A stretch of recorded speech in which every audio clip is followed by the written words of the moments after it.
Hello viewers and welcome back to Dukascopy TV. Now joining me for the second of two interviews in the studio here, I'm joined by Nicola Tomatis of Bluebotics. Nicola, thank you so much for coming in again. You're welcome, thanks to you. So next on our agenda, we're going to have a look at Google. Now, historically, Google has acquired a large proportion of American tech firms looking to almost stick with that homegrown idea. However, Google's sort of new intentions for foreign operations outside of the US to become a significant portion of its expansion, that really signifies a real clear change in direction and strategy. Why is that?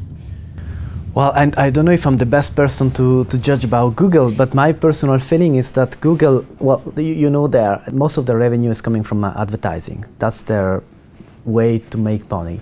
And they are surely searching for the next thing today. And during a certain time, they were really going in all directions and acquiring a lot of companies, especially in USA. Few years ago, I think, probably 3 or 4, they closed quite a lot of internal projects they had, and they try now to focus more on certain fields, one of which is for sure social network with Google Plus. And now, now they are looking also around for other applications. One is robotics, that's new since end of last year, and there they are really also acquiring companies from Japan, from Germany, and outside USA. That's a fact. The reason for this switch to robotics is has surely to do also with Andy Robin, which is the former CEO of Android that has been acquired by Google. This is again an example, and he is a big fan of robotics, and it seems he could convince the top management of Google that this is the next big thing, and now therefore this acquisition worldwide.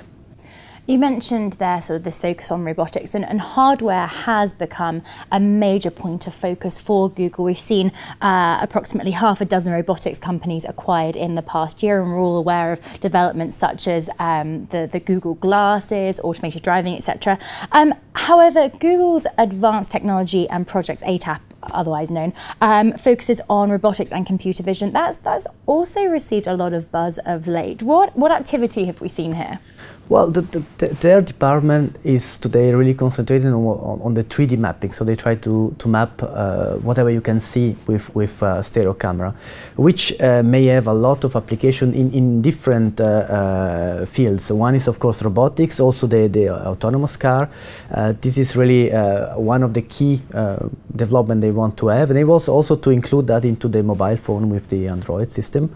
On the other hand, you were citing the car, the robotics. So you have to know that the Google car and the robotics project, they are under the Google X department, which is quite secret one.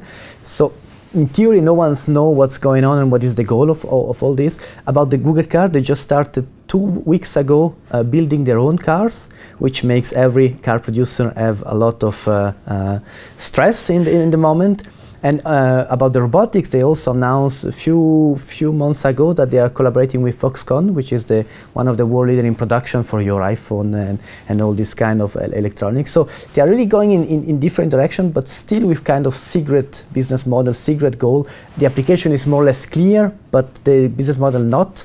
And yeah, this will be very interesting to follow up in the next months. So let's take a look at the spreadsheet then. What has been the actual M&A activity that we've seen, and at what cost ultimately? Again, all what has gone into the Google X department is secret, so we don't know how much they spent for that. What we saw in parallel is that they also acquired some home appliance, artificial intelligence companies, which could also be associated to robotics and to the car, and for that they spend more than 3 billion. So again, they are really investing a lot in this field. It seems that they are really building up a constellation of companies that can really create a lot of technology. The big question will be where this technology will then enter into the market and with which application. How does Google's activity compare then with the likes of Microsoft, with Apple, with Oracle Corporation?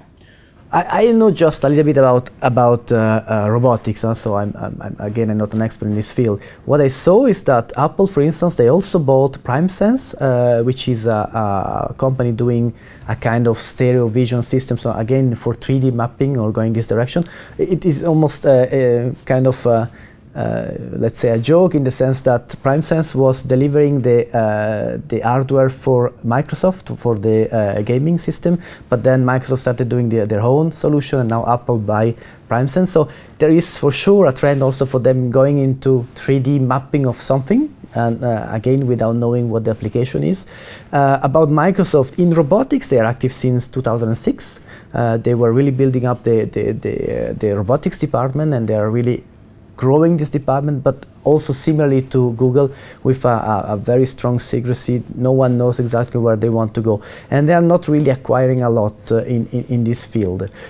So really Google, big acquisitions, and Apple and Microsoft more internal development, more secret, even more secret than the Google X department.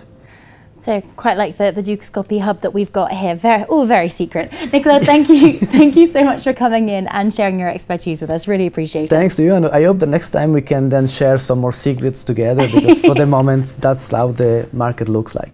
Let's hope. Thank you, Nicola. Thank you. That's all we've got time for right now, but please do stay tuned for more exclusive FX updates and analysis. From me though, it's goodbye for now.